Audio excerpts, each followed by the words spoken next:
Welcome to my channel, your channel, our channel, Leading Sunrise. So may bisita tayo guys. Isa din siyang poodle at black din ang kanyang color. Ang kapatid nito is na andun sa aking pinsan, color gray or color beige, na soon to be magiging wife ni Yugo, yung ating puppy na poodle din. Since eto nga ay lalaki rin at yung kapatid niya na color beige is babae, so yun ang magiging kamate ni Yugo. Magstay siya sa amin ng almost 1 week dahil meron nang kukuha sa kanya, at ipapakita ko rin sa inyo yung color beige na puppy na magiging soon to be wife ni Yugo.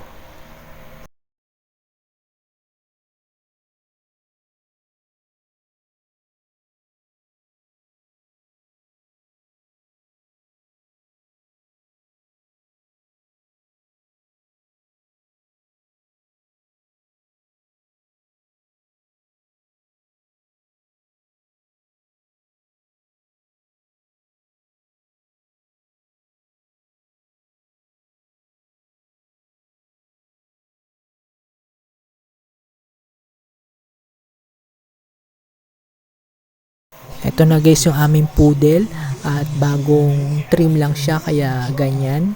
So malaki na siya compared doon sa isang visitor namin. So magkasundo na rin sila dito sa aming bahay, at napansin namin na mas tahimik lang itong si Yugo kapag meron siyang kalaro.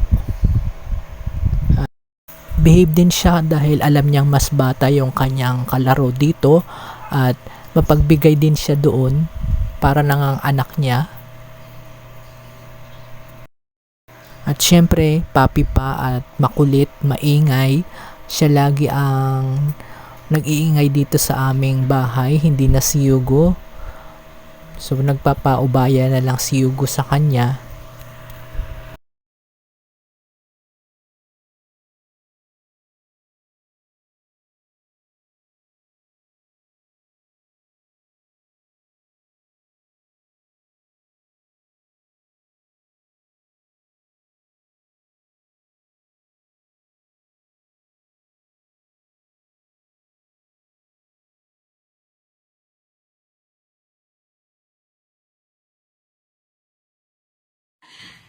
Ayan guys, tumatahol na siya. Nung pagpunta niya dito sa amin, medyo behave pa siya.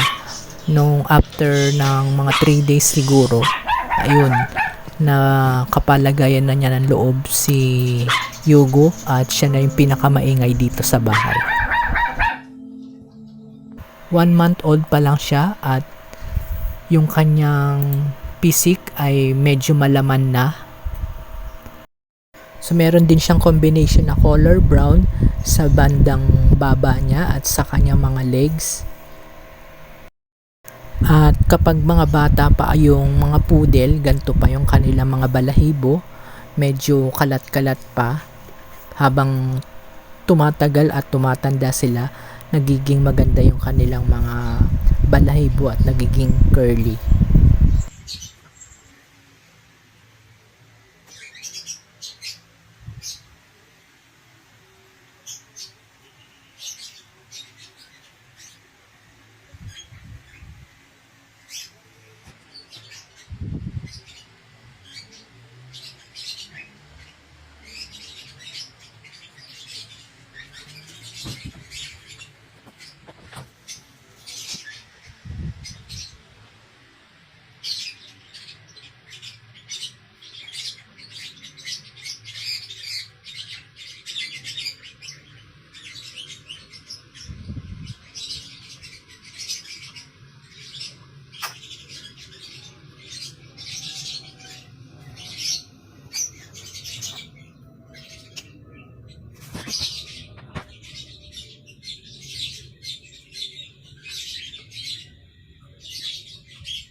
hanggang dito na lang muna until our next video. Bye for now guys!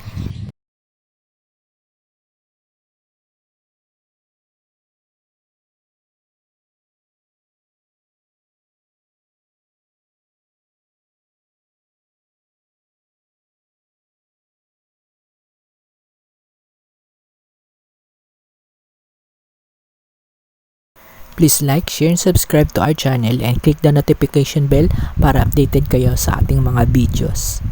Thank you for watching!